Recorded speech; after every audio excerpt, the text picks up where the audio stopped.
अस्सलामुअलैकुम। आप देख रहे हैं यूट्यूब चैनल अर्जेंट इन्फो। उम्मीद करता हूँ खैरियत से होंगे आप दोस्तों। मैं आज आपको इस वीडियो में दिरहम का रेट बताऊंगा, कौन से बैंक में क्या रेट मिल रहा है। तो इस वीडियो में मैं 5 बैंक के रेट बताऊंगा, पाकिस्तान के लिए, इंडिया के लिए, नेपाल के लिए। तो वीडियो की तरफ जाने से पहले मेरी रिक्वेस्ट है कि आप मेरा यूट्यूब चैनल सब्सक्राइब कर लें, लाइक करें, बेल आइकन को प्रेस कर लें ताकि हर आने वाली वीडियो बर वक्त आप तक पहुंचती रहे। तो आइए चलते हैं वीडियो की तरफ। सबसे पहला जो बैंक है उसका मैं रेट बताऊंगा।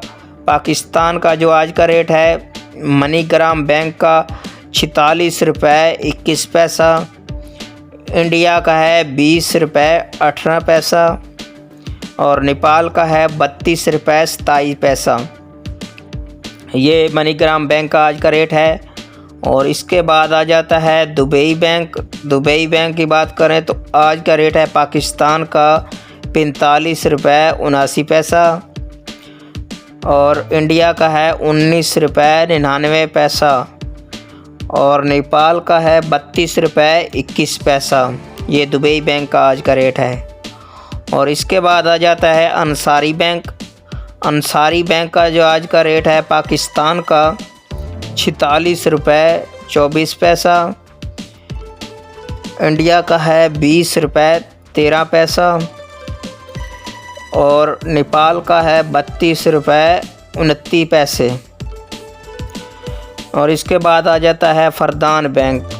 फरदान बैंक का आज का जो रेट है पाकिस्तान का 45 रुपये 82 पैसा, इंडिया का है 19 रुपये 98 पैसा और नेपाल का है 30 रुपये 38 पैसा। ये फरदान बैंक का रेट है। इसके बाद आ जाता है वेस्टर्न यूनियन। उसका जो आज का रेट है पाकिस्तान का 45 रुपये 58 पैसा और इंडिया का है 19 रुपये 98 पैसा और नेपाल का है 30 रुपये 38 पैसा। ये तमाम बैंक्स के रेट थे। और सबसे ज़्यादा कौन से बैंक का आज का रेट है, तो पहले नंबर पे है अंसारी बैंक, इसका सबसे ज़्यादा रेट है। दूसरे नंबर पे है मनीग्राम और तीसरे नंबर पे है फरदान बैंक और चौथे नंबर पे है दुबई बैंक और 5वें नंबर पे है वेस्टर्न यूनियन। और आप मेरा चैनल सब्सक्राइब कर लें ताकि आपको किसी से रेट पूछने की ज़रूरत ना पड़े। आप मेरे चैनल पे आके रेट चेक कर सकते हैं। मैं रेट के हवाले से रोज़ाना अपडेट देता रहता हूँ। मैं रेट बताता रहता हूँ कौन से बैंक में क्या रेट है। तो आप जिस बैंक का रेट चेक करना चाहते हैं मेरे चैनल पे आके रेट चेक कर सकते हैं।